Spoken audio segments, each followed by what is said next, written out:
All right, what's going on, guys? So a lot of you have been asking me how I set up my UI to look super clean and have all the stuff that I want on it while still being clear for you guys so you guys can also see everything that's going on. So I figured today we'd make a video on how I go about setting up my UI and why I set it up the way it is. First things first, if you press the L button when your chat box isn't open, it unlocks your UI. This lets you move all of your stuff around. This lets you resize it. So super, super useful. Very, very nice. The first thing that I do is, as an experienced player, I get rid of this because this is all worthless to me, the activity tracker. This is going to be decent for a lot of newer players because it shows you all the stuff you need to do. I've never used the activity tracker, so I don't actually know how useful this is, but it is here. So maybe when I make my new iron, we'll go over and check out how useful this is. I've heard it's not very good, but again, point of this video is how do I set up my UI. So we just delete all of this. We don't care about any of that. So the big things that need to be visible at all times are your inventory and your worn equipment. Especially as you get deeper and deeper into bossing, these are going to be your highest priority things that you always have on at all times. Now, these don't need to be this size. You basically just want them to be whatever the minimum size is. So this is as big as your worn equipment needs to be. I'm also someone that likes all of my stuff to be the same size, so we want to make it so our backpack is exactly as big as it needs to be. Also, just so you guys know, when you lock, your interface gets a little bit smaller, so that's why I shrunk these down so that they're a little bit smaller. So here, I'm just shrinking this just so I can test what size it needs to be. Okay, so that's a good size for these two.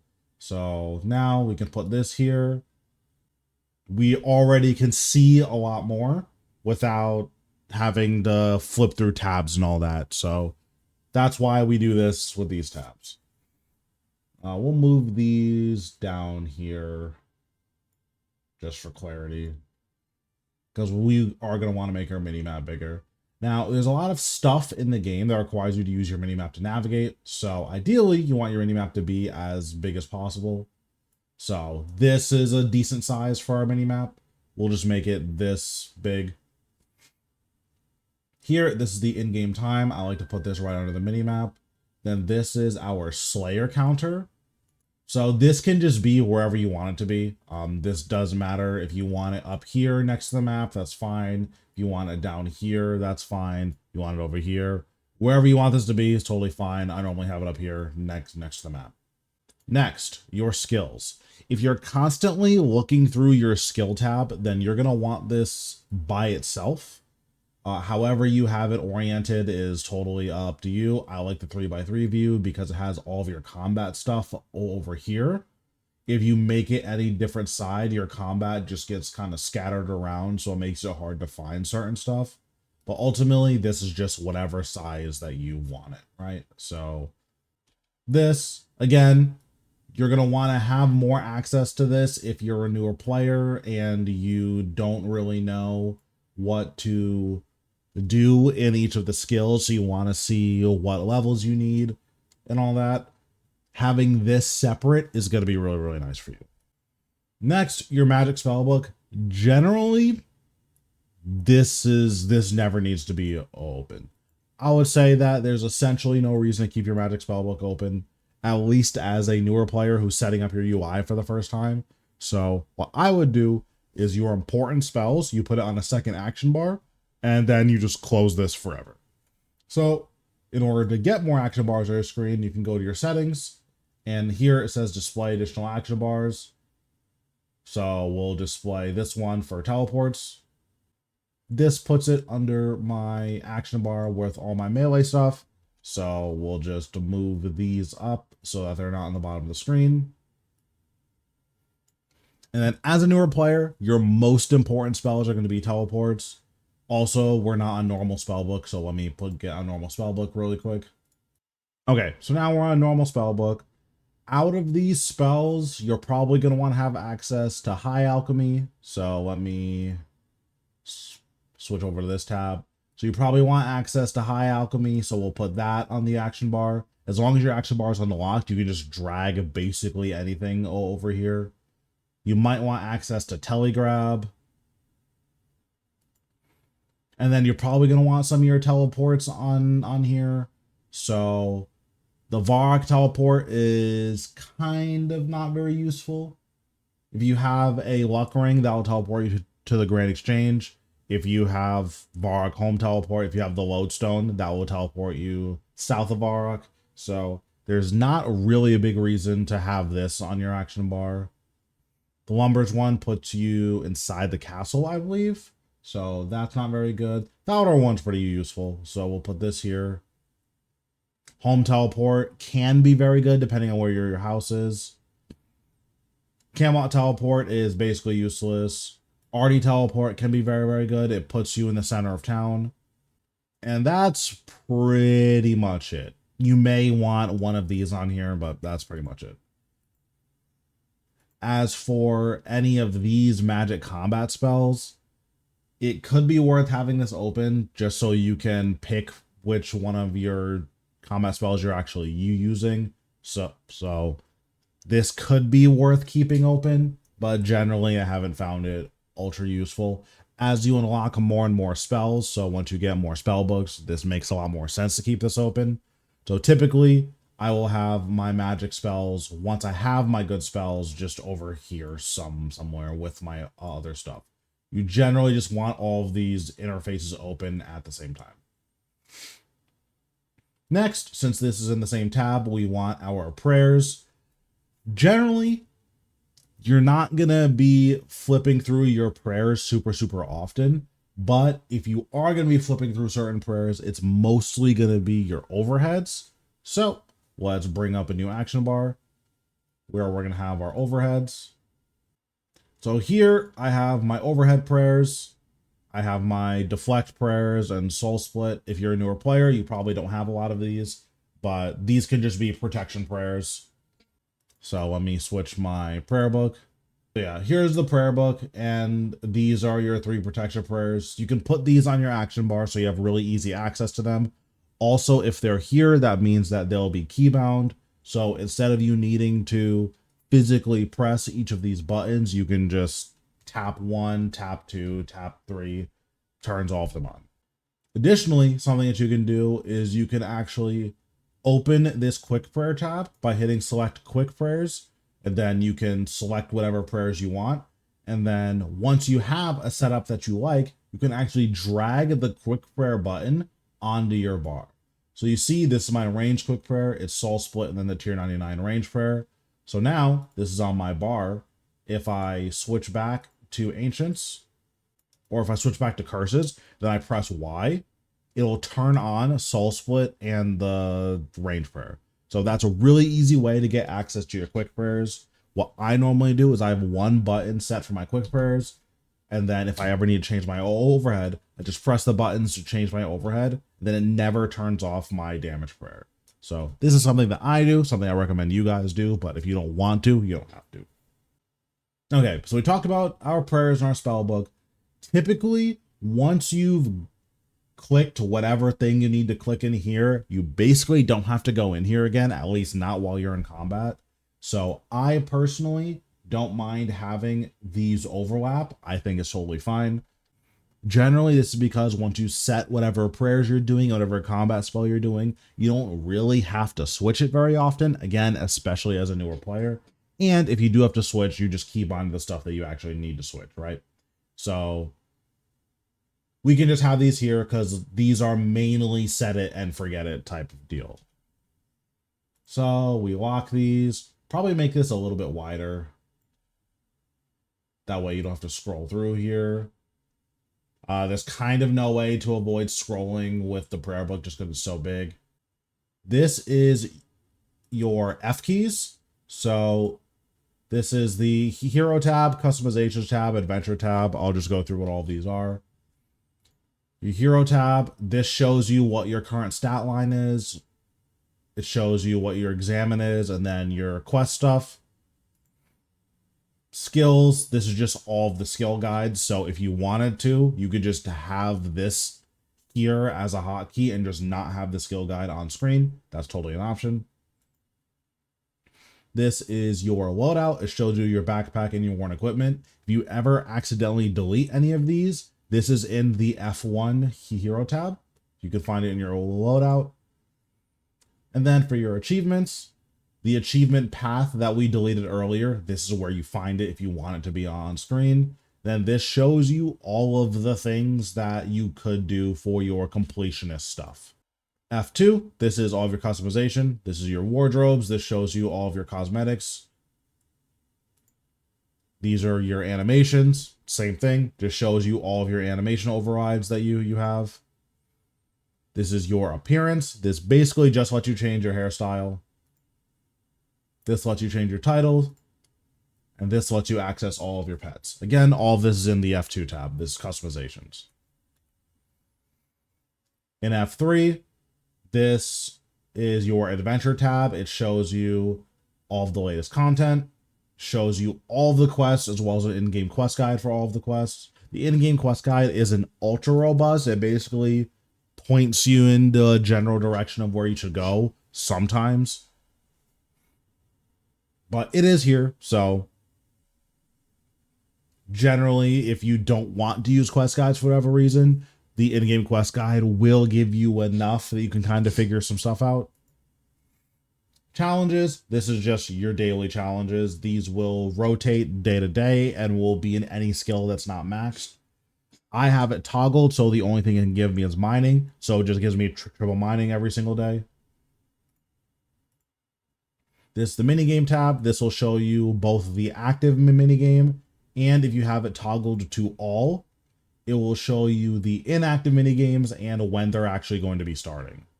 So you can just scroll here to look through your minigames and see what's up. Beasts, this shows you all of your boss logs, your fastest kills, and your kill times. There's also a number here for all of your boss kills. And there's the same thing here for Slayer kills. Then finally, the activity tracker. This just lets you pick a path and then it gives you recommended things that you can do on that path. So should be relatively useful for new players. 4 is the powers tab. This is all of your unlocked abilities. So while you're setting up your action bars, you're going to do so from here. Generally, once you have action bars that you like, you don't have to go into these tabs unless you want to change your action bars. Therefore, I don't recommend actually having them on screen. Also, we're going to move the mini map around because I don't like having it in the corner like that. Okay, my F5 button isn't working, so that's cool. F6 is where you can find your treasure hunter stuff. You can find Solomon's general store, the marketplace, and your premier benefits. F7 is rune metrics. I don't pay for this, so that's basically it. It does have a drop tracker here, so if you want to just keep track of all of your drops, cool. That's what this is here for. And that is all the F keys. F8 doesn't do anything. If you want to access the settings wheel, you hit escape, and the settings wheel's there. So technically, I don't believe this has to be on screen, but I just like to keep it somewhere on screen so I can easily access the stuff if I'm like not remembering what the hotkey is. So I usually just hide this away in a corner somewhere. Or here you can stuff this like up here in the corner or down here, wherever works for you. Okay, and we'll move this out of the corner here. So this is how I set up my UI. Additionally, you're going to want to have some of your chats on screen. I believe that's what the F5 button is supposed to do, is my chats. Yeah, this is the community button. So if your F5 works, it'll bring up your chats. Typically, where this all chat is, this is where I have all these buttons. So we'll put my clan chat here, my friends list. This can be here as well. Your friends list chat can be here. You can put your notes here as well. This is just where all of my typing is generally. It's going to be in this box. You can also go into grouping, and then there's a group chat here. So typically I like to organize all of my chats together. So we'll just do this. Something that you can do as well is, in order to access all of these chats individually, there is /, lets you access friends chat. /2 is clan chat. /3 is group chat, I believe. Maybe. I've never actually used // but I know // is group chat for sure. So I don't know what // is for. But I organize my chats in that order. So wherever my friends chat is, I can't find it, so I don't really care that much. But yeah, once you have all of your chats on screen, great. That's how you access all of it.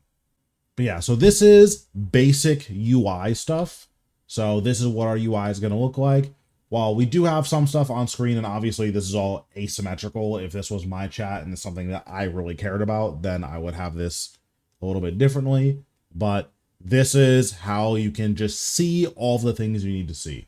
With this setup, I basically never have to go into my settings to change stuff around. I can always see absolutely everything I need to see. Now, what if you want to change some of the more advanced UI elements?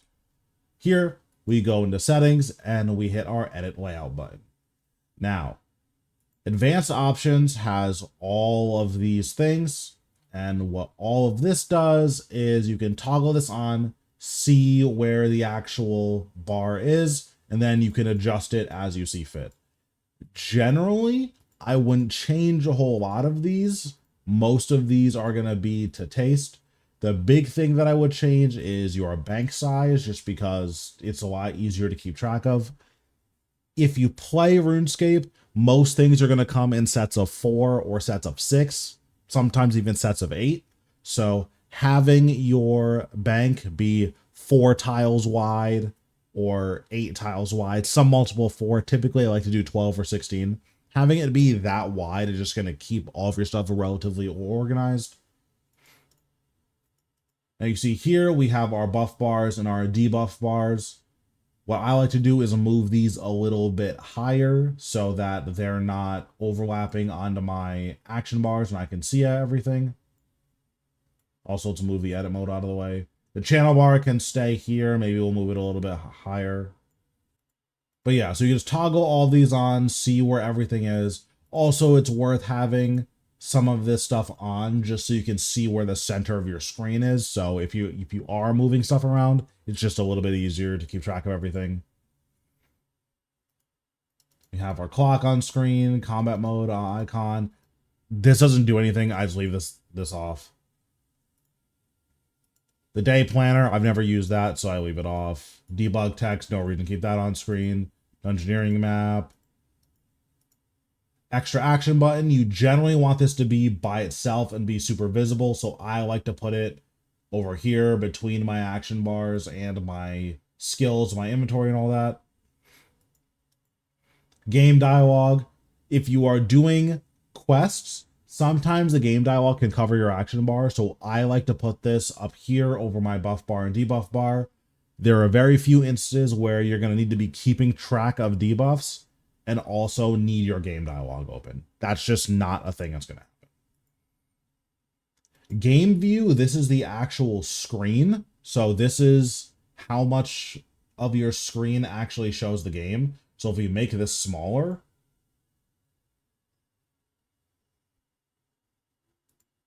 you can see that the whole game is off center now.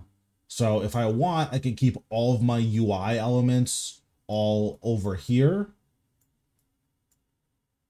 and then just have them grouped up like this. Obviously, have it a little bit cleaner than this, right? And then this is 100% something that you can do, is just have all of your UI stuff completely off the game view. And then have your game view be set up so that nothing is actually obscuring what your game is showing. So this is 100% something that you can do. Then obviously you would recenter these UI elements over here so that like your action bars are in the middle of the screen, but then nothing is obscuring your game view. This is something that you could do. It's not something that I personally do. It's not for me, but this is something that you can do. Some other important things that you may want to have: group invitations. This will show up and cover where your character is. Also, so this will cover your character. So you may want to move this somewhere else. So you can put it up here in this corner because we don't currently have anything up there. That's something that you could do. If this shows up while you're bossing, its click box is pretty big. So if you ever need to click around your character, then this can get you killed. It's gotten me killed before. Info box being centered is usually fine. There's nothing wrong with that. Loot box, this is if you have area loot toggled, this is where all of it shows up. Generally, I just have this next to all of my stuff. So right here where it is a good place to put it. Slayer counter, that's up here. Split private chat. I stream, so I have my private chat hidden off screen. So what I do is I have my game view like this. Then my split private chat is down here. That way, if anyone messes me for whatever reason, you guys can't see it. But if you're not streaming, there really isn't a reason to have a split private chat outside of to taste stuff. So just be aware that that's how that works. And that's pretty much it for the edit mode. So we'll cancel out of this. And then there are other UI things that you can change. Here we have the transparency. If you turn this all the way up, it blackens all of your backgrounds. You turn this all the way down, they become see-through. Or sorry, it makes these more transparent. Because there's no game view over here, it blackens these backgrounds, but it just makes them see-through. You can see it here on your action bar. Generally, I like these to be a little bit more opaque. If you have it more opaque, you don't want to be like confused and try to click here and you're like, why am I not able to click here, right? So typically I like to leave it around here, but again, this is all completely to taste. Information windows, this just lets you change how your information is displayed. Nothing super crazy here. Warning screens are really nice. Having these warning values are important because they can help you know if you're spending too much money. So if you want to buy the max of something and you don't realize that that thing has an uncapped amount that you can buy, having this warning screen is important because it'll just show you, hey, you're about to spend, 100 mil on something from a shop. This was a lot more important when you couldn't stack your coins infinitely. So what a lot of people would do is they would buy spirit shards. So let's go over to the spirit shard store. So if you had more than max cash, what you would do is you would trade this guy and then, well, any summoning guy, you would trade them and then you go spirit shards, buy all, and you see how it's trying to spend max cash amount. That's what this warning is for, is just to give you this. If you didn't have this warning set here, it would just spend all of the money.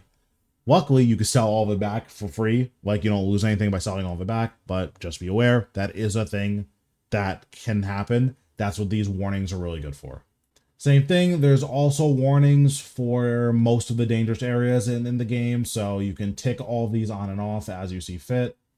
And then here is a high value warning. This is if you were to drop something over a certain amount, the game will either ping you or it will tell you to put in your bank pin so that you can confirm that yes, you want to drop. Here we have our inventory. I have it set so there is a dynamic backpack. So you can force how many tiles wide your backpack is. I have mine 4 wide. This is just the classic RuneScape layout. That's how I like it. It's set up. If you want to have your bag horizontally, you can set it to 7 wide. So a lot of people will do like this. So I can unlock this and move this out, and then I can do this and it'll be 7 wide. This is something that you can do. You can have it destroy all of your empty containers or just some of them. I have it destroy all the empty containers. There's a thing here for skilling urns. If you use those, have it automatically teleport away. Here is a setting for displaying confirmation log when redeeming your XP lamps. I don't think there's any reason to have this on, but maybe you want it on, so that's something that you can do. Buff bar, you can have it show or not show a bunch of things. This is actually pretty good. I believe this is a relatively new addition, or at least some of these are relatively new additions. Being able to customize your buff bar helps clean up some of the clutter, which is really nice, because there are a lot of places where you have so many buffs active that you literally can't see certain buffs. So personally, I like to have this here. And then the game clock, you can have it set to do whatever. You can have it ping you whenever your favorite minigame is about to start. That's super cool. You can have it ping you when your favorite distraction and diversion is about to start. That's cool. You can have it tell you when certain games are about to restart. That's interesting stuff. And that's pretty much it for UI stuff. I've made videos before about the camera, so that's not something you guys need to worry about with this video.